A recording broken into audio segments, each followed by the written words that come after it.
Howdy, welcome back to more JTReacts, and today we're watching the top 10 most important moments in British history. British history goes very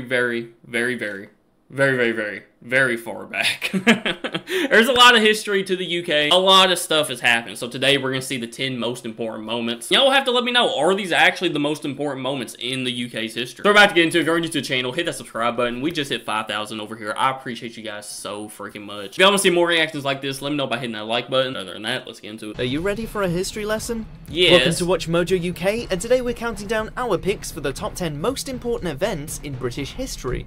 Before we begin, if you enjoy this video, please subscribe for more great content.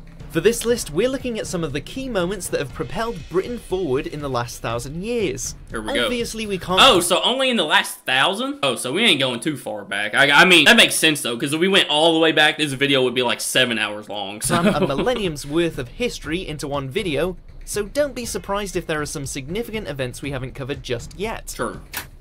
Number 10, the failure of the Commonwealth. I will give this nation back its self-respect. The Protectorate was a period that took place during the Commonwealth when England, Ireland and Scotland were under the rule of Lord Protector Oliver Cromwell and subsequently his son Richard Cromwell. This was the only time in history that England had republican rule. Monarchists refer to this period as the interregnum, a time when there was no ruler on the throne of England. This resulted in the I didn't know that. Restoration, which took place the following year. The demise of the Republican rule still allowed many of the recently established democratic institutions to remain, which have endured until modern times. Number 9, American colonies declare their independence. Wait, us declaring our independence is one of the most important moments in British history? I don't know about all that. Maybe in our history, but... Chasing the bastards back to Boston, and we'll keep them there! Prior to 1776, what we now know is... That is a really good movie. The Patriot, yeah. The United States of America was simply a collection of 13 colonies on the east coast bordering the Atlantic.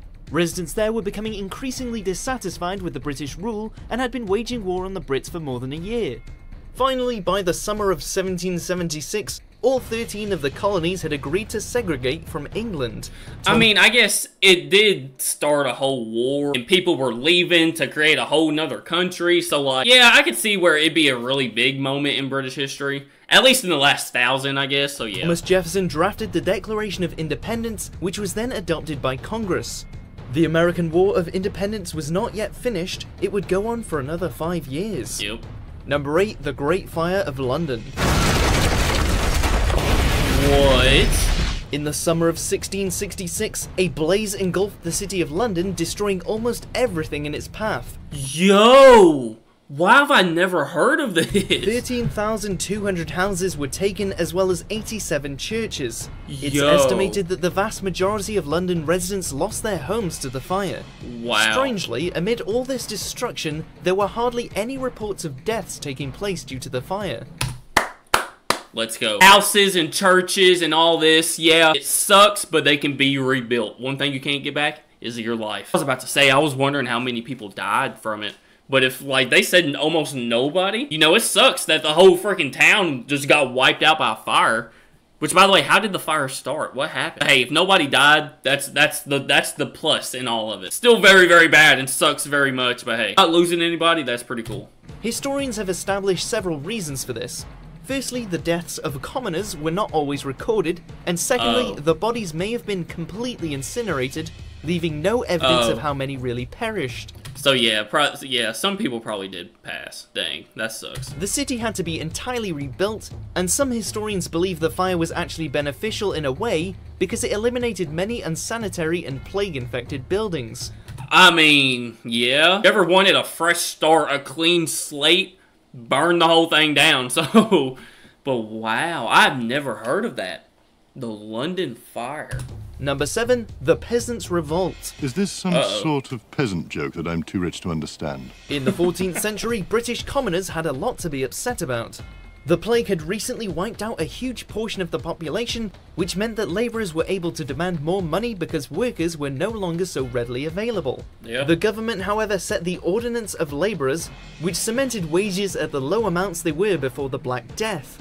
Wow. They also levied a poll tax to fund the war against the French, which ate up even more of the peasants' wages. All of this led to the Great Rising of 1381, which had an impact on the 100 Years' War because authorities were not able to raise taxes for funding as they had for prior conflicts. Number 6, the suffragette movement. So wait, like, all of the, like, the common people, as they were called back then or whatever, they were just tired of it and they revolted? Like, did they actually, like, fight and, like, go to war or what? Dude, I have never heard of some of these. This is crazy. Is formed. What would the vote mean to you, Mrs. Watts?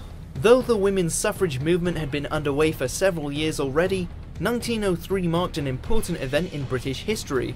The Women's Social and Political Union was created by Emmeline Pankhurst and others, which took direct action to further their goals. The First World War put a pause on suffrage campaigning, though there was still some progress. Many cite 1918 as the year that women in the UK gained the right to vote, but in fact, at that point it excluded women under the age of 30, as well as those who didn't independently own property. What? They're like, yeah, women can vote, but you gotta be 30 and you gotta be rich enough to own property. It was only a decade later in 1928 that all women were granted the right to cast a vote. Only a decade? Gosh. Number 5, the end of World War II. I mean, yeah. That was a big moment for world history, so yeah. The entire period of the Second World War, ranging from 1939 to 1945, was evidently a remarkable time in the history of the United Kingdom. Of the many things that came of the war, one of the most notable was a push for a bigger and more intervening government. The welfare of people during wartime had become a government problem that was dealt with to the satisfaction of the population. A spirit of community-mindedness was also fostered by the difficult times of war, and the British people came out of the conflict with strengthened class relationships, which would lead to more left-leaning social policies moving forward. Number 4, Henry VIII severs ties with the church. For the church this won't end well. Dude, I wish we could watch horrible histories. I wish we could. It is so copyrighted. I've tried. Trust me, I've tried. Like, there's people on YouTube that's done it before. I don't know how. Every time I've ever tried to do it, the video gets blocked completely all across the world. Nobody can watch it. Man, I wish we could. In my man Cromwell. Henry VIII is probably most famous for his 6 wives, 2 of whom he had beheaded, and it was his what? desire to end his marriage with his first wife, Catherine of Aragon, that spurred on one of the key events in British history. Catherine was unable to give Henry the male heir he so needed, so he petitioned Pope Clement VII to annul his marriage. Wait. Isn't the man the one that, like, decides the gender of the baby? Like, when all that happens, y'all know what I'm talking about. Isn't the man's part what decides the gender? So, like, it's not even her fault. When he was refused, he took the radical step of severing ties with Rome and started the English Reformation. He named himself Supreme Head of the Church of England and was excommunicated from the Roman Catholic Church, though he always remained true to his Catholic upbringing. Number 3, the Magna Carta was signed. Yeah, I'm surprised this isn't like number 1. Without loyalty, there is no kingdom, there is nothing. The Magna Carta, which can be translated to the Great Charter, is one of history's most revered and renowned documents. Yeah. It was instituted by King John of England, and the premise behind it was to ensure that every citizen, including the monarchy, would be subject to the law of the land.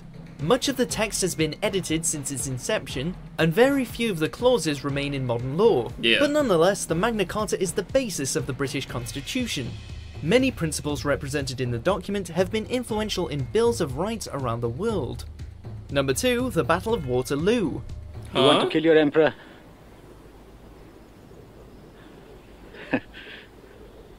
Here I am. On June 18th, 1815, Napoleon and his army marched to the Belgian village of Waterloo to fight against the Duke of Wellington and his army of Brits, Germans and Belgians.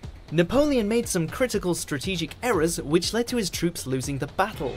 This victory for England marked the end of France's dominance in Europe and a return to the previous power Britain had exerted for centuries. The result of this conflict is thought to have an impact on world history as well, bringing in a period of relative peace which allowed for technical innovations and prosperity. Dude, it's so crazy to me that back in the day, when you were fighting a war, the thing was, alright, we're gonna meet up with them in some random field. Y'all are gonna line up, we're gonna line up, people in the front kneel down, and we're just gonna take turns shooting at each other and see who lasts. Like, that is so crazy that that's how it happened back in the day. Number 1, the Battle of Hastings. I thought it was going to be the plague. Did the plague happen more than 1,000 years ago? Maybe it did, and they just didn't include it. Nearly 1,000 years ago, the face of England was forever changed. In a battle won by William the Conqueror, the Anglo-Saxon King Harold was killed with an arrow through the eye. The outcome of the Battle of Hastings impacted British life, culture, and language in innumerable ways. Jeez. The language of official documents became Latin, but of even more impact was the influence of the French language over English, especially in the tradition of names. Huh. Traditional Anglo-Saxon names began to disappear in favour of French names that we today consider inherently English, like William, Henry, and Robert. Wow, that is Check out these crazy. other... The fact that a battle had impact on, like, the names we know as British names is crazy. Alright, guys, that is going to do it for the 10 most important moments in British history. At least in the last 1,000 years. Let me know what y'all think down in the comments. Are these some of the most important moments? I mean, a lot of those had impacts not just on the UK, but, like, the entire world. So, y'all let me know what y'all think. If y'all want to see more reactions like this, let me know by hitting that like button. If you're new to the channel, hit that subscribe button. Thank you guys so much for watching. I appreciate you guys so much, and I will see y'all tomorrow.